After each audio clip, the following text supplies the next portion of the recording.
important that we should now use those mathematical models to predict this. So how do we predict customer behavior? It's a human psychology. It's a human behavior. All of us are customer at certain point, and we behave differently in different scenarios. So this is what the phenomenon on statistic will call it classification.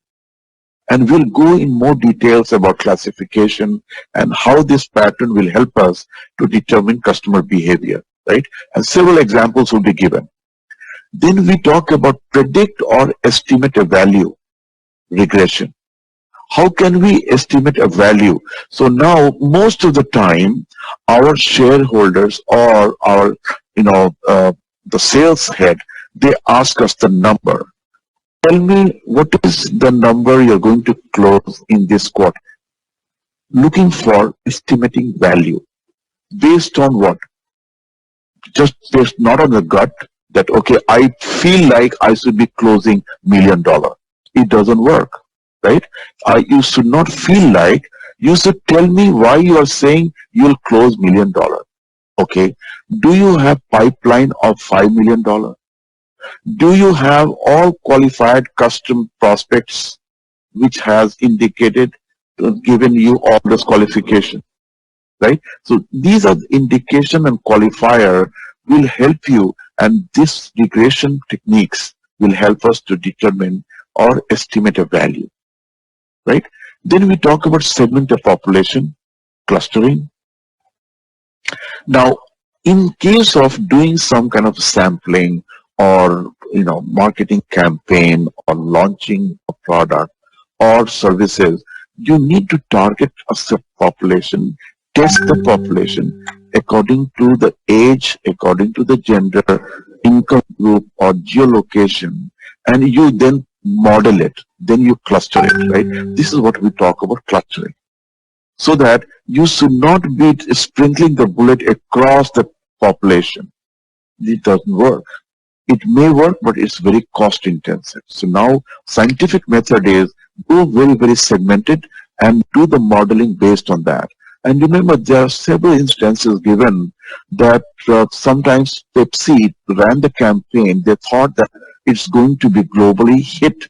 It worked in US, but in some region, it completely backfired because they had not tested the slogan or their copy, which was completely anti that particular culture of that country. And they did not realize when it went in air, went in media and all that, right? So that is what we are talking about. Each population cluster will behave accordingly, and this will, you have to do modeling based on that. Then we talk about identify factors more associated with a business problem. Attribute importance. Remember we were discussing in the case study, what is so significant business problem? Sales is going down, right? Now that is the attribute importance, sales is going down. The another important attribute is customer returns is going up. Now you have to find out what is the associated attribute importance related with this could be. Sales is down, there must be some root cause for sales going down. There must be some root cause for returns going high, right? So you are attaching significance to this importance. Then find profiles of targeted people or items, like decision trees. So we go in the hierarchy and then you start attaching profiles for that. And then we talk about market baskets or associations. Anybody can think of any good examples of market basket analysis, which I keep talking about more often. Anybody can tell me about that? So that I know it is late evening for you also. I don't want you to, so go on. Anybody can help me with that?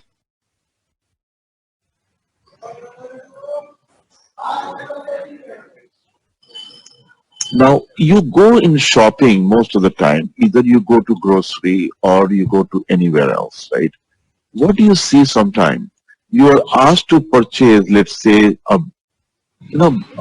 tray of eggs. And suddenly you see that, the bread is kept together, and you are given a promotion that if you buy eggs with bread, this is a certain discount. So you 5 rupees saving on that. So your temptation to buy, why not? I would like to have bread, even though there are some bread left in home, but why don't I pick up? So it makes sense to associate what is the likelihood customer will buy.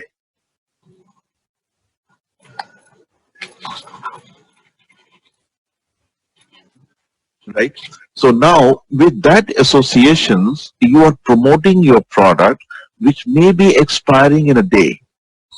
Maybe bread is expiring in a day, or eggs might be expiring in a day, but you wanted to promote with a very, very good package offering, or may not be expiring. Another example, if I go to buy my dress, I'm going to buy my suit. What is likely that I will purchase with suit? If some kind of modeling is done where the shirt nicely with tie and with handkerchief are put together the suit, and if I see the color pattern, the matching, everything is looking so nice with everything together, don't you think that I should be able to buy tie along with it, or hanky along with it, or even all which goes accessory with it, I should be able to buy it if it is packaged and given at a more discounted price. This is a very classic example of market baskets or association rules implemented. Now, I'm not sure how many organizations are doing it, but in my recent experience, they were not doing it. That's what I shared to you, that Lisa came to my meeting and Lisa said that I'm going to lose job. And we started doing this only when we modeled that her sales started slowly going up. And also customer returns started going down, because we found out based on hidden pattern coming out of the social sentiments, the hidden pattern coming from other data sources which we analyzed. So understanding the hidden behavior of customers, we found out what can go well. This is what association we used. Make sense? Then we talk about some, yeah, any question, comments?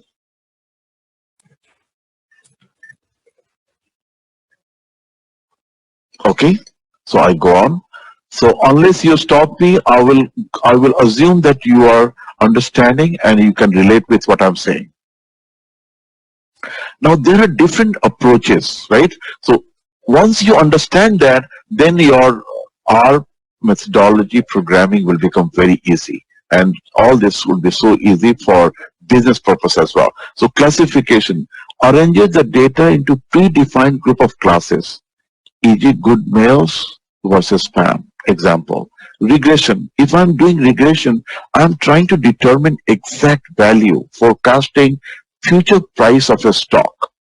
There are so many software available for day traders, right? That helps you to, they cannot accurate 100%, but they are giving you tools and technology built on the algorithm of regression, that if this is the pattern going, this is where the stock value would be tomorrow. So you can bet on it, right? Then we talk about clustering, similar to classification, but the groups are not so predetermined or predefined.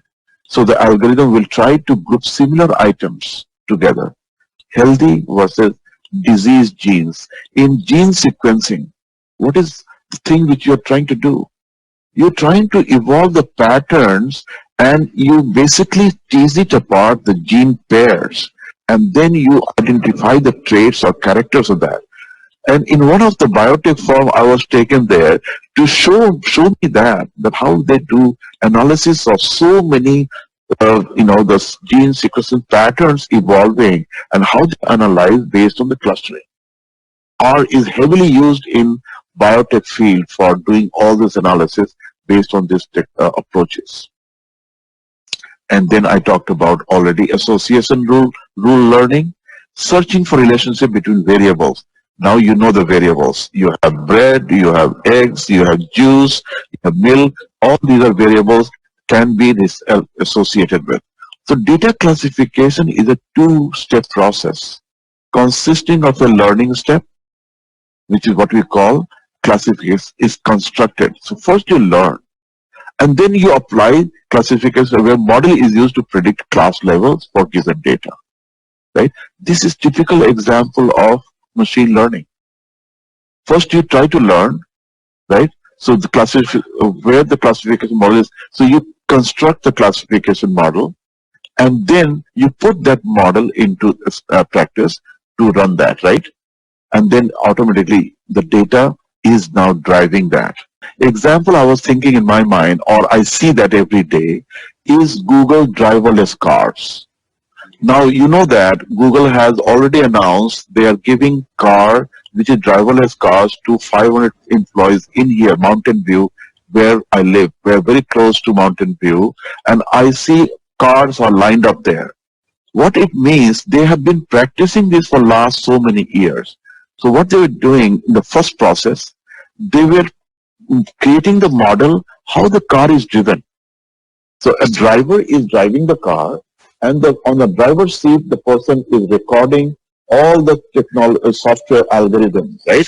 So the car is applying the brake, stopping on the red signal, taking the left turn, going by street, and programming is getting constructed, right? So that is step one. Okay.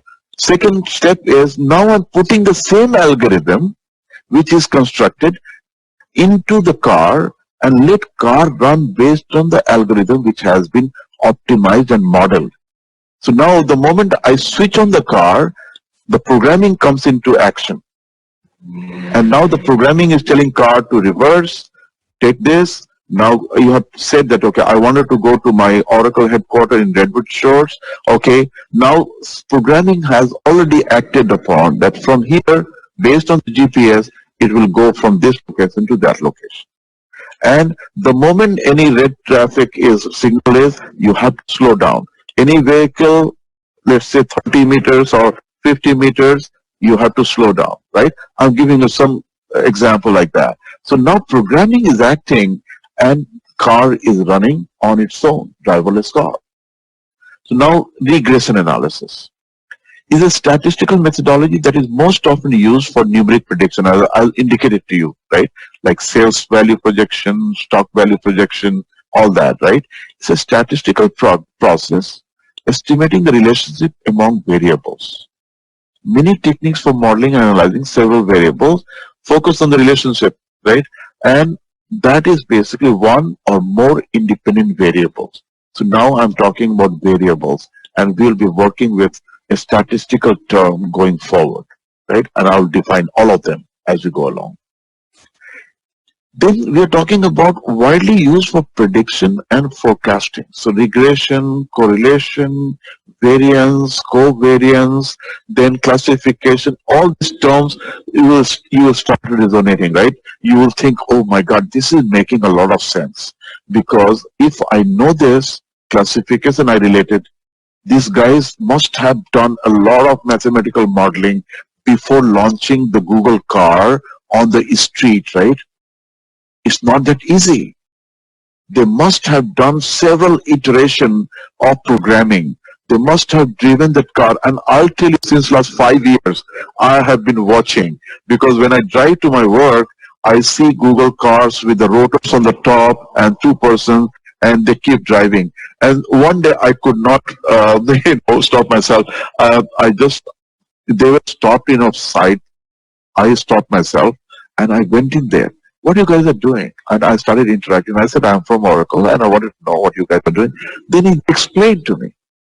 And then I said, oh my God, this is such a fascinating thing, right? Now it is coming in more and more and more in any business organization. Okay, so cluster and clustering. Cluster analysis or clustering is the task of grouping a set of objects in such a way that objects in the same group are more similar. Right? So now I'm giving an example of, let's say if you are talking about healthcare. In the healthcare, you can group the people suffering from diabetics, group the people suffering from, let's say, anemia, or suffering from cancer, or suffering from XYZ, right? It's very easy. Now you will be able to cluster them as per variables, right? Age group, gender specific, geo specific, cultural specific, right? So now the whole effort is being made. Can I do something based on that so that the sampling estimation I can do according to the cluster of that? Make sense? Because here in the US, we are going very scientific. The diabetic treatment cannot be used across the board with the same thing, same stick. If Southeast Asian people are coming, their dietary habits are different than Americans. Americans, they don't use so much of carb. They use a lot of proteins. While Asians, like Indians, they eat a lot of carbs, right? They eat a lot of rice, a lot of potatoes, a lot of all that, full of starch. That is the thing which has to be grouped. Mexicans, they are heavily built and they are not able to control their weight. So body mass index. So now the whole campaign is made based on this cluster group of people. And this is what we are talking about. How do we do with certain variables with your initiative which you are driving? I gave only example of diabetics with a lot of variables. Now your service with a lot of variables. You have to cluster it, right? And then accordingly you have to determine what will work, where and how. And then you can predict that aspect of it. It is a main task of exploratory data mining and common technique for statistical data analysis. Used in many fields, machine learning, pattern recognition, image analysis, information retrieval, and bioinformatics. Image analysis. This is the one thing has intrigued me here recently. Now, when every patient data is getting centralized, now they are making a very conscious attempt to eliminate breast cancer among women. Now, what is the pattern emerging? Because they have been analyzing based on that imaging, and they found out that women age 40 plus and specific ethnic culture or region, they need to be scanned on a regular basis, every 3 months, every 6 months. Because their vulnerability is there, and they are making a campaign through the media, through targeted, they're going very targeted because they do have access to information. So now this is what I have been defining about clustering is data segmentation, which gives you also according to their similarity. And this can also give you outlier detection, right? Now, who can give me one example of outlier detection? Anybody? I will give you a more concrete example. Let's say I live in here in California or in San Francisco, right? What is the average income group of San Francisco? If I'm looking at average population, let's say certain number, and the population has, white collared or the investors or doctors, engineers, and high-end earning people and all that. So on an average, people make $60,000 per annum. Example, right? If I'm doing the mean or average earning here, 60,000, but there is one person also here called Larry Ellison, right? Larry Ellison earning, you know that, he is Oracle chairman and his earning is a multi-million per month, right?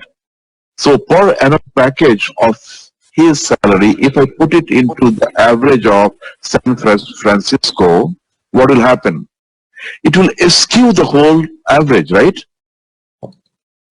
Yeah. The same population, same group. So he is the outlier in the population of average earning. So if I remove Larry Ellison, then my average drops down further, right?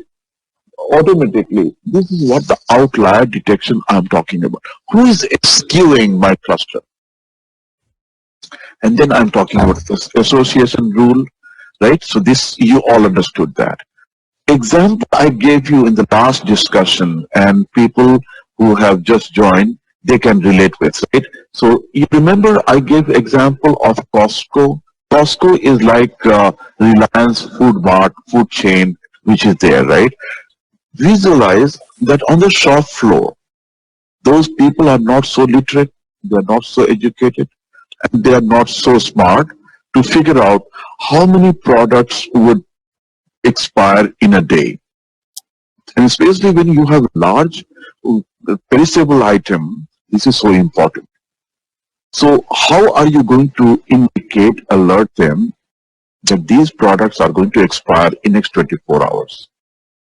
So you are a data scientist, you're trying to analyze and get from all the SKUs of the product of the batch and develop the application which should give that expiry. And when it's expiring, you're also doing market basket analysis, right? So that now, what is the option you have? I have got 50 products expiring which should be thrown in the bin in next 24 hours. So as a business owner, I'm worrying that, oh my God, in next 24 hours, this is what I have a loss today because this will be thrown, discarded from my showroom, right? So now you have a choice. Either you get whatever reduced, diminished value of the product and get the maximum possible. This is what you'll do.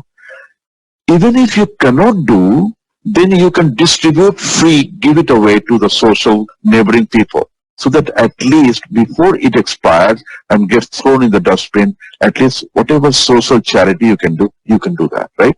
So now two things I mentioned about.